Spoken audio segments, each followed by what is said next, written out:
Halloween 5, The Revenge of Michael Myers. And you can hear again the theme song is slightly remixed. And we're almost to my favorite remix. It's not this one. This might be my least favorite of the remixes, at least in this era. So right off the bat, Danielle Harris, she kills it in this. It's with almost no dialogue. It's like, alright, so this one takes place after 4, and it's 1 year later, after everything's happened, and Jamie Lloyd's now kind of a mute for most of the movie, so she communicates like, sign language or sighing around. And every time somebody gets killed, like, she ends up like freaking out because she feels it. That just sounds a bit familiar.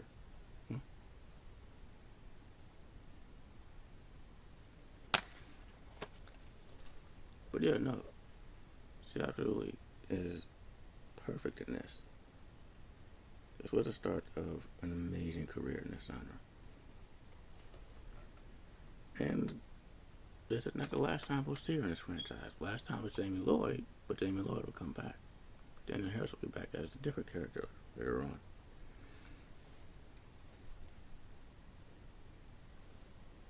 So I guess, yeah, like I said, she's linked to Michael psychically. You can feel when you kill somebody. I don't know. Like this one, the director, who's the director of this movie?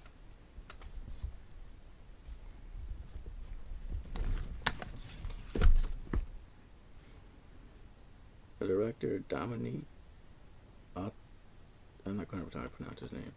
Dominique Girard, he has 2 names, but I can't say. Dominique Girard, there are a lot of weird things for this movie.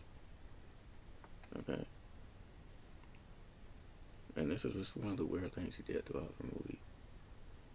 With the simple explanation, oh, I'll explain it in the sequel. Like he was gonna up and do the sequel. He didn't.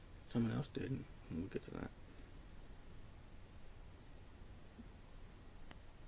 I know it's set up in 4, but it's just out of place to me here.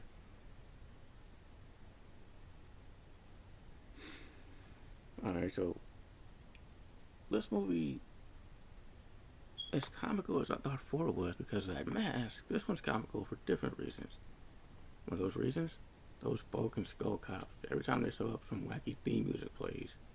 Even they say at one point, they're terrible cops. Okay. Weren't Spoken Skull actually cops or security guards at one point? Something law enforcement. That's where they got the inspiration for that. And they don't last long, as you can imagine. So Rachel comes back with this one. I got it mixed up. Jamie Lloyd stabbed her stepmother at the end of 4. Not Rachel. I got that mixed up. So Rachel's in this for a half a second before she's killed off. Just as like I was really getting to like the character. I know a lot of people were starting to like her, and she's killed off in the next one. Again, that sounds very familiar.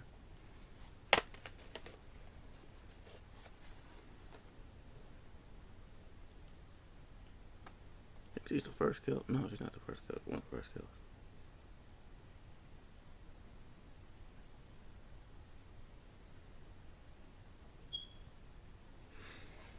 So yeah, I mentioned earlier the comical theme that plays when those Spoken Skull cops show up. It's like, there it is. Dawn of the Dead, the original. For some reason, the musical cues and scores in that movie are comical. Apparently, it's the more comical of the trilogy, the original trilogy.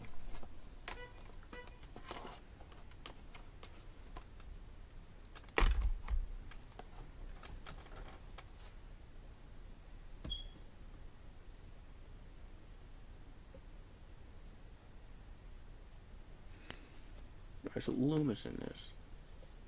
Okay. He is full on psychotic. Maybe just as psychotic as Michael. Because he really wants to kill Michael and end it. literally by any means necessary. And he has so many of those Loomis quotes throughout this movie that are both scary and just really awesome. Like this one about his scars.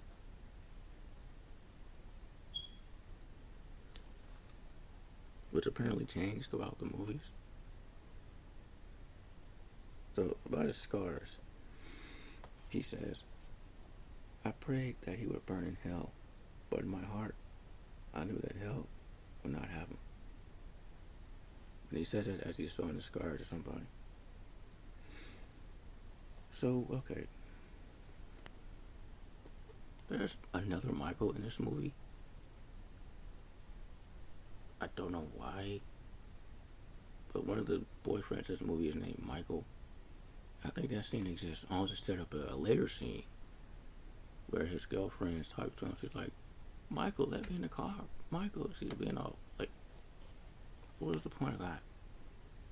And this was Scream got their idea for at the end of it, where a drunken Randy is watching Halloween, and he's like, behind you, Jamie, behind you. And Randy is played by Jamie Kennedy. And in that scene, Ghostface is showing up behind him. But I already got the inspiration for this. They did it better.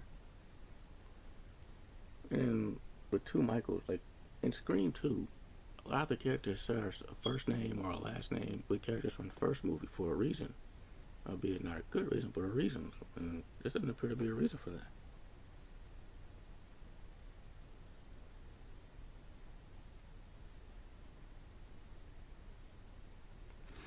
So, this movie takes off pretty much instantly, and near, I don't know, the halfway point of the first act, there's a really good chase scene between Jamie Lloyd and Michael. Ends up being a fake out. It's a really good one. Like, you don't see actual fake outs that are actually good. And immediately after the fake out, Loomis gets all scary. So he finds her in her room, like she's been in like a hospital room or something after what happened in the previous movie, and he finds her and he starts like yelling at her. I wrote down what he said, at least most of it. He's yelling at her, he's like knocking stuff to the ground, he's like grabbing her, shaking, and he's like, we both know he's alive, but you know where he is. Why? Why are you protecting him? What about your stepmother, Jamie? You love her, don't you? He made you stab her. You can't hide from him. He'll always get to you. Listen, Jamie, earlier today, in the cemetery, he dug up a coffin of a 9-year-old girl. At this point, he's like in her face, and he knocks her food tray down. He's like, what do you think he's going to do with that? Huh? You're 9 years old, aren't you, Jamie? Then the nurse comes in. She's like, leave him alone, doctor. And Loomis laughs. He's like, tears won't help you. But you know what will, don't you, Jamie? Then he leaves. Loomis, and I actually got like a bit of chills watching that scene again, you know? He used to always scare me as a kid. This is one of those reasons why Loomis used to scare me just as much as Michael did. So, I spent plenty of time in the hospital bed. So, you know. And usually my number one thing to worry about is needles, not a 70-plus-year-old man yelling at me. You know? Oh boy. So Dr. Wynn returns. Again, I didn't know he was in the first movie till literally I started doing this whole thing. But I know who he is and what he does in 5 and 6. So this isn't where he debuted. Like I thought for a while, this is where he returns as the Man in Black. And he's only there to watch Michael kill, and at the end break him out of prison. That's literally it. And the story behind that, to my knowledge, is the director was like, who's this random dude walking around wearing that attire? Like put him in a movie. I'll explain the sequel. What? Like, he has no lines at all. Cool outfit though, but it's weird.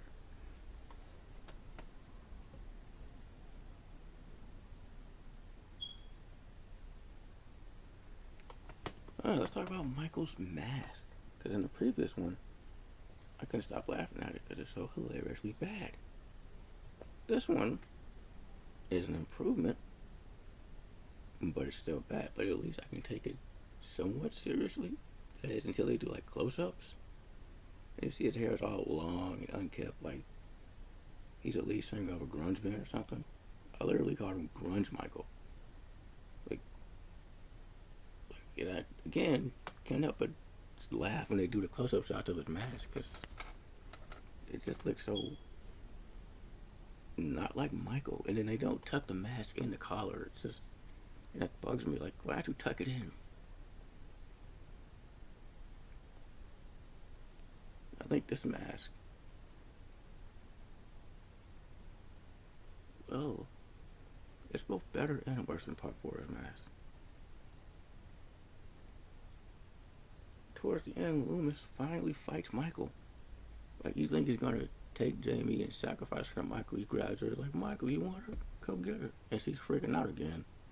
But he lures her to a trap. And some chains follow him. And Loomis starts just beating the shit out of him with a 2x4, screaming, die, die.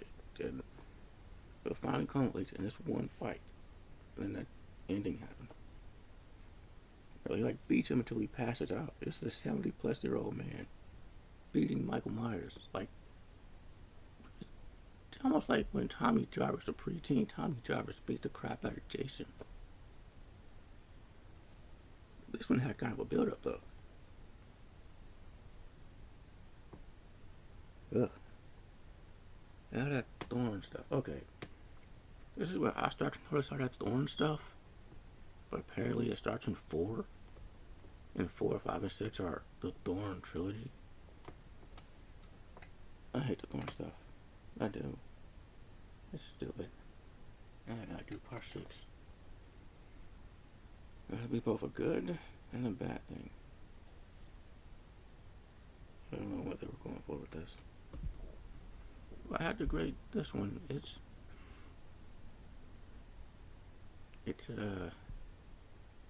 before it had better ideas, but that mask was too distracting. This one had a slightly improved kind of mask, but it didn't have the great ideas of 4.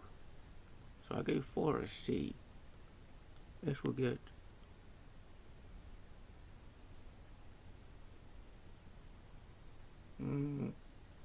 a C+. Slightly better than 4. Slightly. That's all.